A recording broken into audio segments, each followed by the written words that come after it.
Passionnés créateurs, bonjour à vous, on se retrouve aujourd'hui pour une nouvelle vidéo. Il s'agira du 5e tutoriel de la série d'été sur Canva Workspace, le programme de la Scan & Cut, où nous allons tout simplement apprendre à reproduire ces 4 motifs d'automne et d'hiver très facilement. Nous allons avoir 2 motifs simples, avec ici la feuille d'automne et le flocon de neige. Et 2 motifs, on va dire, intermédiaires, avec un petit peu de retouche quand même, pour la citrouille et le hou. On va donc pouvoir commencer de suite, et donc, c'est parti! Nous allons commencer par ce motif d'automne, donc la feuille ici présente. On va avoir pour cela besoin d'un triangle au bord arrondi comme ici. Je prends mon triangle, je viens de mettre un petit peu de biais pour cela. Je vais rester appuyé sur le clavier sur la touche Shift, donc la petite flèche au-dessus de Contrôle, tout en faisant bouger avec ce petit cercle en haut. Ce qui fait que ce sera assez cranté, étant donné que ça va le mettre très facilement à 45, 90 et ce genre de choses. Je le mets donc de biais comme ici, je double-clique pour faire apparaître les petits points bleus, je sélectionne le segment du haut et je le mets en courbe. Je viens ici y mettre une petite courbe vers l'intérieur. Si vous voyez que c'est un petit peu droit ici, on va venir modifier cela en double-cliquant et en faisant en sorte que ce soit quand même un peu moins droit. Ça ne me convenait pas au niveau de la forme, donc je suis revenue un petit peu en arrière et je vais légèrement le faire rentrer comme ici, de sorte à ce que ça ne soit pas non plus trop droit. Une fois que la forme me convient, je viens la diminuer un petit peu. Je le duplique une première fois, je le mets légèrement au-dessus. Je le duplique encore une fois, je vais le faire légèrement plus grand et le mettre un petit peu plus de biais. Je continue avec ma forme que je duplique, que je mets en un petit peu plus petit et toujours de plus en plus petit. Quand la taille de la feuille vous convient, vous vous arrêtez au niveau des petits triangles, vous en dupliquez un dernier, vous le tournez de sorte à avoir la pointe dans la direction de la feuille. Je vais faire un petit peu plus petit pour pouvoir le rentrer, que ça se fusionne correctement comme ici. Je sélectionne toutes mes formes et je fusionne. Si la forme vous convient, alors c'est très bien, on peut passer à la suite, sinon vous revenez en arrière et vous remodifiez vos triangles. Le plus souvent quand c'est dans cette forme-là, ça ne parle pas forcément, donc je vous conseille premièrement de mettre une couleur un petit peu marron. Déjà ça conditionnera un petit peu le cerveau pour lui dire que c'est une feuille. Et ensuite on va venir faire les petits traits au milieu, ce qui va permettre de mettre encore plus de forme à cette feuille. Pour cela, je vais venir prendre le point par point, donc le tracé ici, et je vais venir faire ma première forme centrale. Encore une fois, comme d'habitude, je fais un point au milieu et un point qui referme, car on ne peut pas faire une forme fermée avec 2 points seulement au début. On va venir enlever le point que j'ai mis ici, sélectionner la totalité et le mettre en courbe. Je vais venir tout simplement faire une forme qui me convient bien, comme ceci. Quand la forme vous convient, on va venir y mettre une petite couleur intérieure pour pouvoir voir la différence. Et on va tout simplement dupliquer cette forme. Donc vous avez à vous concentrer que pour une forme, après tout le reste, on va le faire avec la même forme. Donc je la duplique, je double-clique et je vais venir tout simplement faire quelque chose de beaucoup plus petit, comme ceci. Je vais tout simplement faire en sorte que les segments ici soient un petit peu plus petits. Et avec cette forme-là, on va venir les mettre ici sur les côtés. Pour cela, je vais en sélectionner une. Je viens ici la positionner. Et je réalise la même chose pour la totalité.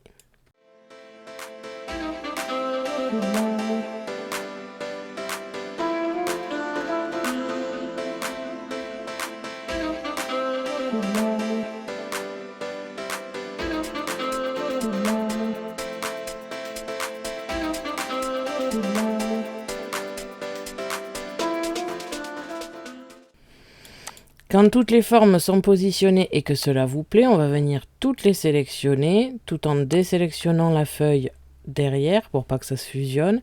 Et on vient fusionner le tout, comme ici. Si vous voyez qu'il y a des petites choses qui dépassent et qui sont un peu pointues par-ci par-là, alors revenez en arrière et essayez de repositionner ces formes en question, de sorte à quand même avoir quelque chose qui ne dépasse pas trop.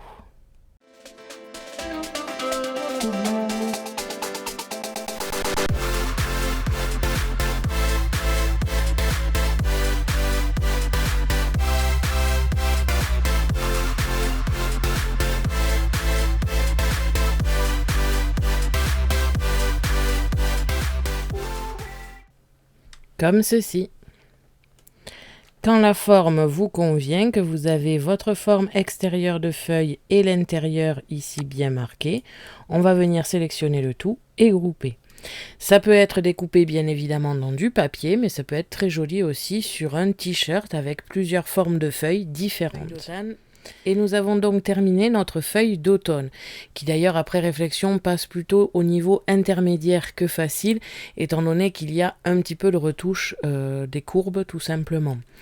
La forme de base, quant à elle, est très très facile à faire, il y a juste une petite retouche au niveau de la courbe du haut du triangle, mais sinon, finalement, c'est très simple étant donné que c'est toujours la même forme que l'on vient dupliquer plusieurs fois et mettre les unes au-dessus des autres.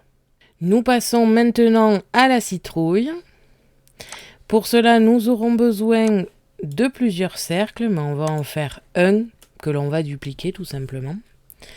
Je vais donc prendre mon cercle ici, le dupliquer 4 fois et nous allons positionner les cercles en forme de citrouille. Donc, nous avons notre premier cercle ici, le second va aller légèrement un petit peu vers le bas, le second à peu près à la même hauteur, un petit peu espacé. Et enfin, le quatrième va aller en face du premier. On va donc sélectionner la première et la dernière forme et mettre au centre ici horizontalement. On groupe. On réalise la même chose avec la deuxième et troisième forme. On centre le tout horizontalement. On groupe. Une fois que les deux groupes sont créés, on vient centrer verticalement cette fois-ci et on fusionne. Et comme vous pouvez le voir, nous obtenons une première forme de citrouille. Alors même si là, ça ne vous parle pas trop, si je le mets en orange, c'est déjà un petit peu plus parlant. Une fois que l'on a cette forme, on va venir faire des courbes pour le centre ici. On va donc prendre le point par point et avoir le premier carré à la première jointure ici. Et pareil en bas. Pour l'instant, c'est tout droit, c'est tout à fait normal. On reprend le point par point, on fait la même chose au centre. Et enfin, la même chose à la troisième partie ici. On va sélectionner le premier et le dernier segment et en faire des courbes. Celui du centre peut rester droit quant à lui, vu qu'il est vu de face techniquement. Une fois que c'est fait, on va venir reculer, ne pas être trop zoomé pour voir la citrouille, on va dire, dans son ensemble. Et on va faire avec les courbes quelque chose d'un peu arrondi, comme ici, qui suit la citrouille finalement. Et on réalise la même chose de l'autre côté. Si ce n'est pas exactement la même chose, ce n'est pas bien grave. Là, pour le coup, ça n'a pas besoin d'être totalement symétrique, étant donné qu'une citrouille peut avoir des défauts. Comme ceci. On va pouvoir venir grouper le tout. Il nous manque juste la petite tige verte, à savoir tout simplement que c'est deux formes bien distinctes. Donc si je vais dans mes couches ici, que je reviens chercher ma première citrouille ici, nous avons le bas de la citrouille, la base de la citrouille et enfin la forme. Si je la mets au-dessus, comme vous pouvez le voir, cela dépasse. Tout simplement parce que si vous faites ça dans du papier, il va vous falloir coller tout simplement au-dessous de la citrouille. Donc le conseil que j'ai à vous donner, ça serait plus d'avoir la citrouille découpée d'un côté et de l'autre côté aussi, et au centre des deux, la tige collée. Bien évidemment, les petits traits que je fais ici ne sont pas à découper, sinon vous aurez plusieurs morceaux. Cela est fait pour faire tout simplement du traçage, donc n'oubliez pas de mettre vos traits en traçage avant de passer sur la Scan and Cut. Et comme vous pouvez le voir, une fois camouflé, c'est déjà beaucoup plus joli. Si vous faites ça dans du flex et que vous ne souhaitez pas avoir cette partie qui dépasse ici pour faire quelque chose d'un petit peu plus joli et même en dessous, alors dans ce cas-là, vous allez refaire cette même forme avec la partie qui dépasse, mais vous allez le diviser par la citrouille que vous avez créée. Comme ça, vous aurez cette partie ici qui sera bien faite. Je vous montre ça juste après avoir fait la tige normale. Pour faire la tige normale, on va devoir prendre le tracé et donc le point par point.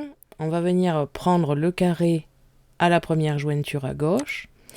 On trace une ligne droite un petit peu en biais. On réalise la même chose ici, un petit peu là, ici et ici. Là, on a notre forme déjà de tige. Je fais une partie qui dépasse pour pouvoir faire le collage. Et je viens ici mettre une couleur un petit peu verte. À partir de là, vous avez deux solutions. Soit vous laissez comme ceci, comme ça vous n'avez pas besoin de trop toucher les courbes et ce n'est pas non plus moche pour autant. Ou alors vous allez tout simplement faire en sorte de modifier un petit peu ici les courbes. On double-clique dessus, on met la totalité en courbe comme ceci et on va venir faire quelque chose d'un petit peu plus arrondi finalement et d'un peu plus réaliste.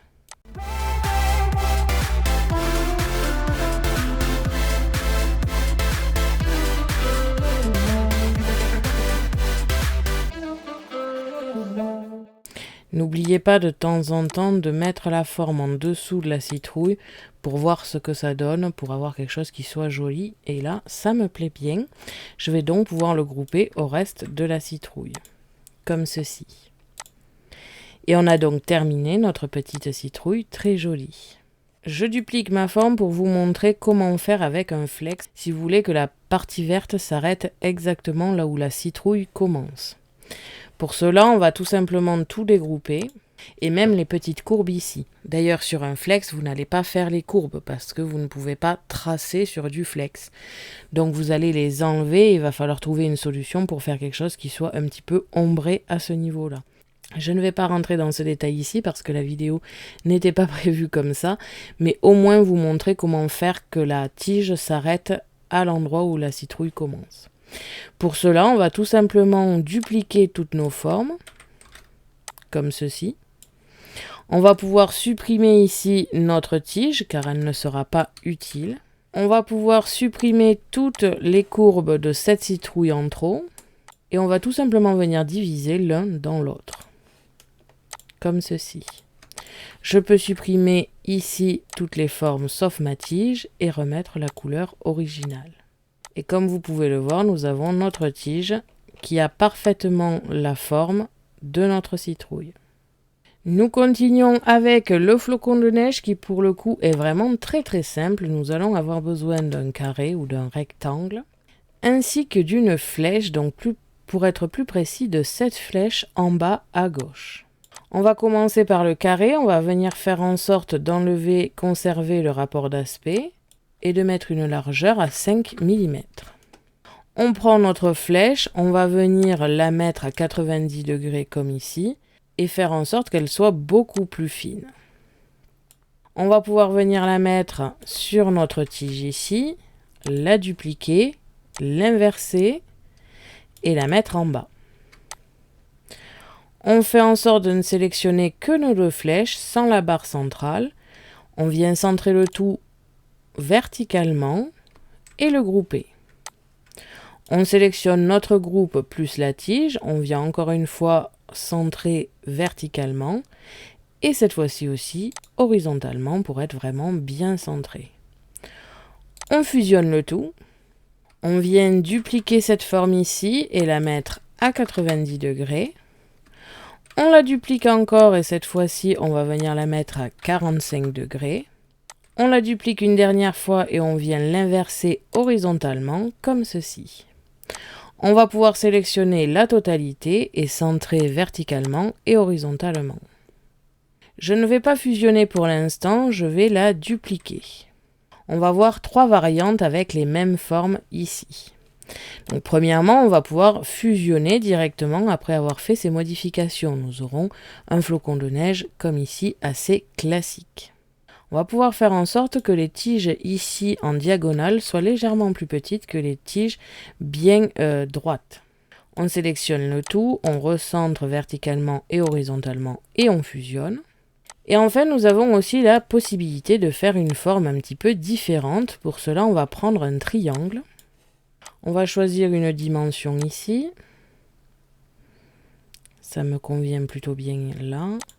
Je vais décaler de 5 mm vers l'intérieur et diviser le tout. Je peux supprimer le triangle en trop. Je duplique cette forme et je viens en faire finalement comme une étoile. Comme ceci. Et je fusionne.